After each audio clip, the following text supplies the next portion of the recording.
Assalamualaikum warahmatullahi wabarakatuh. Berjumpa lagi dengan saya Ahmad Nur Khairi dengan NIM 0558183771 dari Prodi Sistem Informasi UPBPJ UT Bandung. Dengan dosen pengampu Ibu Sabrina Aulia Rahmah ST MKom dengan kelas struktur data 137. Pada kesempatan kali ini kita akan melaksanakan tugas 3 dari mata pelajaran struktur data. Di sini kita diminta untuk membuat program pencarian menggunakan algoritma Depth First Search atau DFS dalam bahasa Jawa. Gunakan graf dengan 10 node yang mewakili A0 sampai A9 dengan menentukan sendiri nilai hubungan antar node-nya. Kemudian melakukan pencarian angka N pada graf tersebut dengan DFS. Oke, berarti kita akan mencari angka N atau target node ini gimana kita ya? Target bisa ditentukan oleh kita sendiri. Kemudian menjelaskan tahap demi tahap proses pencarian dan menggambarkan dengan rinci prosesnya. Kemudian untuk soal kedua, membuat program pencarian menggunakan algoritma Breadth First Search atau BFS dalam bahasa Java. Menggunakan node 10 yang mewakili A0 sampai A9 dengan menentukan sendiri nilai hubungan antara node-nya. Kemudian melakukan pencarian angka N atau target node pada graf tersebut dengan BFS. Menjelaskan tahap demi tahap proses pencarian dan gambarkan dengan rinci prosesnya. Oke. Langsung saja kita menuju ke VS Code. Oke. Ya, pertama-tama kita akan membuat kelas ini dengan judul tugas 3 dengan package struktur data. Oke.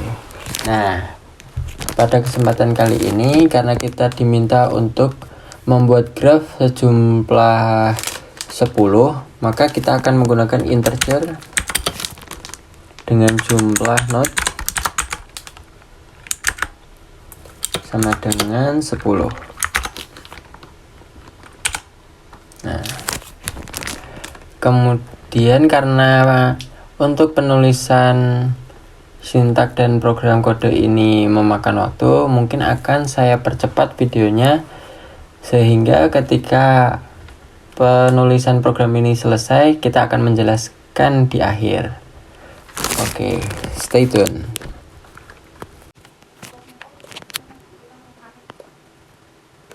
Oke, kita tulis dulu.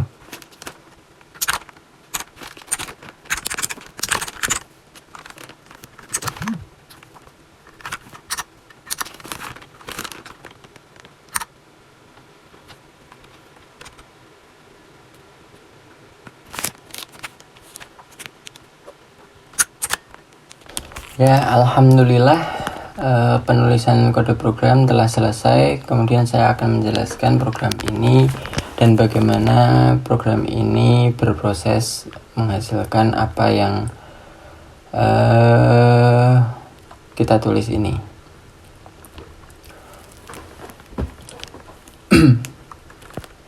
Oke, pertama-tama untuk jumlah node atau titik atau lokasi itu kita akan menggunakan 10 node di sini ya, jumlah 10 node.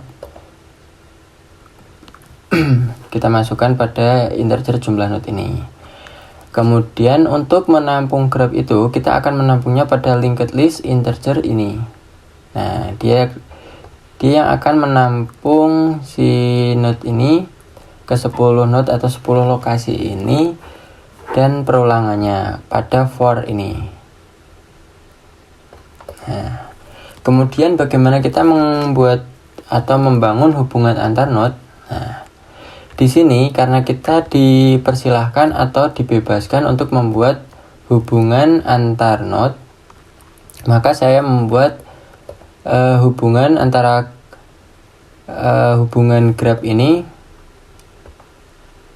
seperti ini pada blok ini. Nah, jadi bagaimana ini maksudnya? Untuk graf 0 dia akan berhubungan dengan dua arah dengan node 1. Begitupun sebaliknya, atau kita namakan ini sebagai hubungan tidak terarah atau undirected graph. Nah, begitu ya. Kemudian di sini saya menambahkan target node di 7 atau node yang ingin kita cari. Nah, kemudian saya mencari node dengan targetnya itu target node, berarti targetnya itu target 7 ini ya. Akan tercetak di sini. Kemudian kita masuk kepada proses DFS. Nah, saya mencetaknya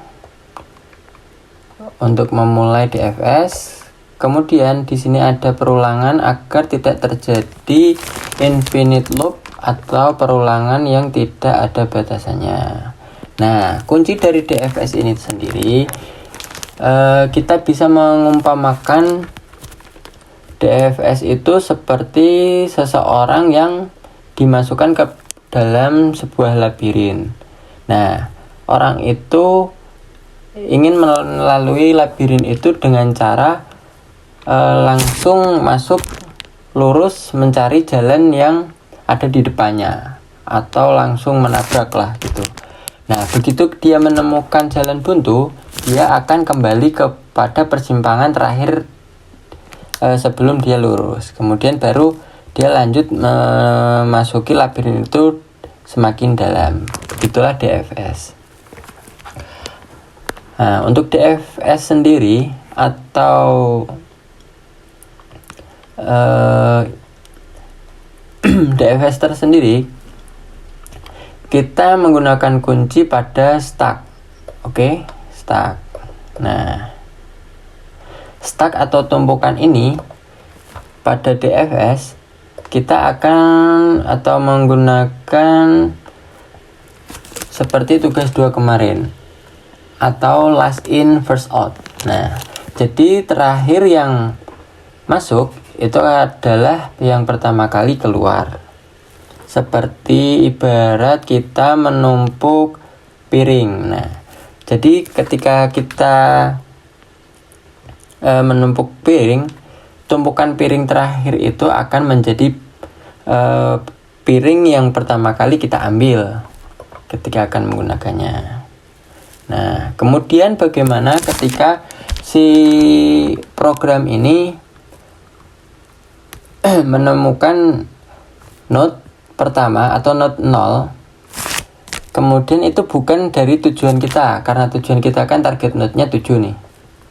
Karena yang last in first out tadi terakhir masuk itu adalah 9, kan tentu saja bukan. Terus bagaimana dia akan masuk ke 7 atau melalui dari 9, 8 terus 7? Nah, di sini kita memasukkan stack push item 0. Nah, di sini agar program itu menandai atau istilahnya akan menganggap si node yang sudah dilewati itu ketika nih di while ketika stack itu belum benar atau belum ketemu. Nah, dia akan mencari untuk ke tetangga-tetangga grab yang lain, masuk lebih dalam. Nah, ketika dia menemukannya, dia akan langsung mencetak saya masukkan di sini kepada terminalnya, mengunjungi node yang dituju. Nah, begitu ketemu, dia akan melakukan break atau berhenti. Oke. Ketika sudah ditemukan, kemudian selesai. Nah, oke, begitu ya. Kemudian kita beralih kepada proses BFS atau break. Pertama-tama saya mencetak sistem out print line BFS dimulai. Kemudian sama seperti pada DFS, kita akan menyimpan apa yang telah dikunjungi oleh BFS itu atau visit BFS. kepada boolean ini agar tidak terjadi infinite loop seperti DFS tadi. Nah, kalau kuncinya dari DFS tadi kita menggunakan stack. Kalau BFS kita menggunakan queue atau antrian. Nah, si antrian ini nanti akan disimpan pada linked list. Nah, antrian itu akan otomatis dimulai dari 0 karena BFS itu kita menggunakan FIFO atau first in, first out. Jadi kalau yang masuk pertama kali 0, nah yang keluar pertama kali ya 0. Ibaratnya seperti kita sedang mengantre pada Alfamart. Siapa yang mengantre untuk pembayaran di kasir pertama kali, maka dia yang pertama kali akan dilayani. Kemudian untuk perumpamaan sendiri dari proses BFS itu sama seperti tadi, kita bisa mengibaratkannya seorang yang ditaruh pada sebuah labirin. Untuk BFS tersendiri dia bukan langsung mencari jalan masuk ke dalam, tapi dia akan pelan-pelan melebar, atau breadth itu kan melebar ke samping-samping jalan terdekat atau ke tetangga-tetangga sebelahnya, mana sih jalan yang bisa dilalui atau tidak. Nah, ketika dia tidak menemukan pada persimpangan atau jalan terdekat, dia baru akan masuk lebih dalam. Begitulah BFS. Sama seperti DFS, ketika dia belum menemukan si node yang dimau, maka dia akan melanjutkan ke lapisan-lapisan selanjutnya. Nah, di sini untuk mengetahui prosesnya, saya mencetaknya sistem out print jalur apa aja nih, current code-nya, apa yang sudah dilewati atau jejak si persimpangan tadi kalau secara labirin itu yang dilaluinya. Kemudian ketika ketemu, dia akan menampilkan selesai, kemudian break, berhenti. Nah, begitulah penjelasan dari program ini. Jadi kesimpulannya adalah untuk BFS tersendiri itu kita bisa melihat kondisi untuk graf apa yang akan kita gunakan. Ketika si graf itu atau data itu hanya sedikit dan kita mengetahui bobot dari jarak antara node itu atau si data itu, kita bisa menggunakan BFS karena dia akan mengecek secara adil atau menyeluruh dari si data tersebut. Maka si BFS ini akan sangat tidak efisien ketika digunakan pada data yang bersifat besar, karena akan memakan waktu dan memakan memori. Berbeda dengan DFS, dia akan langsung menyelam ke dalam sebuah data untuk menemukan apa yang ingin kita cari, dan akan sangat-sangat menghemat memori. Nah, begitu. Oke. Begitu penjelasannya. Kemudian kita akan melihat hasil pada terminal. Oke, kita coba ya. Nah, ini judulnya adalah mencari node 7 pada graf. Kemudian saat menggunakan DFS ini, dia begitu kita mulai programnya, dia akan langsung menyelam mendapatkan node 7 ini, mengunjungi node 7 karena dia langsung menusuk ke dalam data. Oke. Nah, berbeda dengan BFS, dia akan melebar menanyai tetangga-tetangga. Kalau belum ketemu apa yang dia cari, dia akan melanjut menanyai tetangga-tetangga terdekatnya sampai baru ketemu si node ke-7 ini, baru selesai. Nah, ini adalah alurnya dari A0, A1, A2 karena kita menggunakan FIFO atau first in first out. Untuk node pertama yang diinput adalah 0, maka dia akan melewati 0, kemudian 1, 2, 3, baru ke 7. Untuk ke 8, ke 9 karena kita tidak dilewati, maka di sini langsung selesai. Begitulah prinsip menggunakan BFS dengan metode FIFO atau first in first out. Mana yang pertama masuk akan pertama dicek dulu. Ini ya.